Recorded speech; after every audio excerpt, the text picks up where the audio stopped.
Il va y avoir une 4e marche pour la qualité de l'air ici à Rouyn-Noranda ce dimanche, le 7 septembre. Juste d'entrée de jeu, nous parler un peu de la marche. Concrètement, qu'est-ce qu'il va y avoir? Qui on attend concrètement à cette marche-là? Oui, bien, en fait, c'est ça, la marche, elle est, comme tu l'as dit, dimanche le 7. On attend les gens à 13 h au Parc des Pionniers qui est entre la Fontaine et la rue Gamble sur le bord du lac. Puis, dans le fond, à quoi s'attendre? Bien, en fait, c'est sûr que ça sera une ambiance...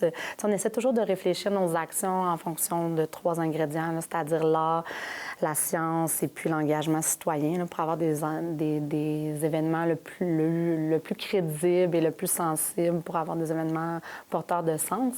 Donc, comme les autres années, l'ambiance sera assez festive. Il y aura différentes prises de parole tout au long du parcours, des prestations musicales. Puis, au fur et à mesure qu'on va progresser vers la fonderie, bien, la marche, elle va se transformer en quelque sorte en cortège funèbre. Donc, on invite les gens à se vêtir de noir et ceux qui ont envie, ils peuvent se confectionner des pierres tombales sur lesquelles on va les inviter à inscrire les pertes qu'ils subissent en habitant près de la fonderie. Donc, pour certains, ce sera la perte de leur maison, la perte de leur santé, la perte de confiance. Ce qu'on souhaite faire, c'est donner en quelque sorte corps au deuil, le symboliser, mais pas comme un processus d'acceptation, mais plus comme un processus de résistance collective pour qu'on retrouve un peu de dignité là, face à cette injustice-là. Et là, c'est la 4e marche, mais évidemment, l'enjeu à Rouyn-Noranda, on le connaît depuis des années. C'est quoi votre sentiment de devoir justement faire une 4e marche de la qualité de l'air pour dénoncer cet enjeu-là qu'on parle souvent?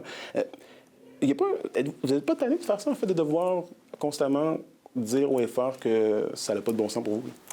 Bien sûr qu'on aimerait faire autre chose, mais cette situation-là, elle est loin d'être réglée. On a appris en plus en juillet dernier, là, comme tout le monde, que la Fonderie Hearne allait non seulement demander des délais pour l'atteinte des cibles de réduction des émissions là, qui sont inclus à leur autorisation ministérielle, à leur permis de polluer. Puis il faut savoir qu'en ce moment, en fait, selon l'INSPQ, en 2023, un enfant qui est né en 2023 fait face à un risque 94 fois plus grand de développer un cancer que les balises qu'on se fixe ailleurs au Québec.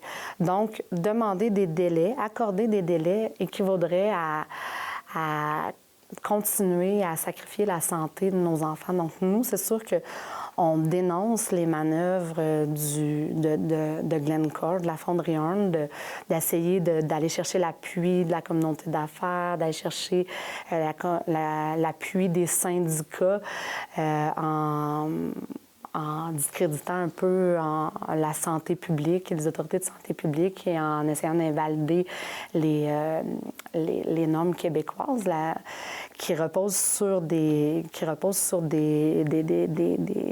normes scientifiques. Là. Mais il reste tout de même, puis je l'avais un peu mentionné justement, que la Fonderie Hearne, en fait, semble vouloir refuser de se plier aux normes de Québec.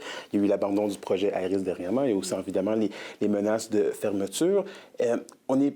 Est-ce que vous sentez que ce genre de manifestation-là est arrivé un peu au bout de ce qu'elle pouvait réellement accomplir comme impact là, sur les décisions qui sont prises pour la Fonderie Hearne? Bien, je pense que avec ce qui s'est passé dans les dernières semaines, les gens sont de nouveau indignés et je pense qu'ils ont un peu perdu confiance dans le processus. Là. Pour beaucoup de personnes s'étaient dit, bon, on va leur laisser la chance, de s'améliorer. Mais là, ils réalisent que la fonderie ne compte pas tenir ses engagements. Donc, je pense qu'il y a de nouveau une perte de confiance dans la communauté. Puis je pense que ça fait toujours du bien d'être ensemble puis de sentir qu'on peut au moins se regrouper pour partager notre colère, notre indignation. Et en ce sens-là, jusqu'à où et jusqu'à quand on peut demander un effort de mobilisation citoyenne, selon vous?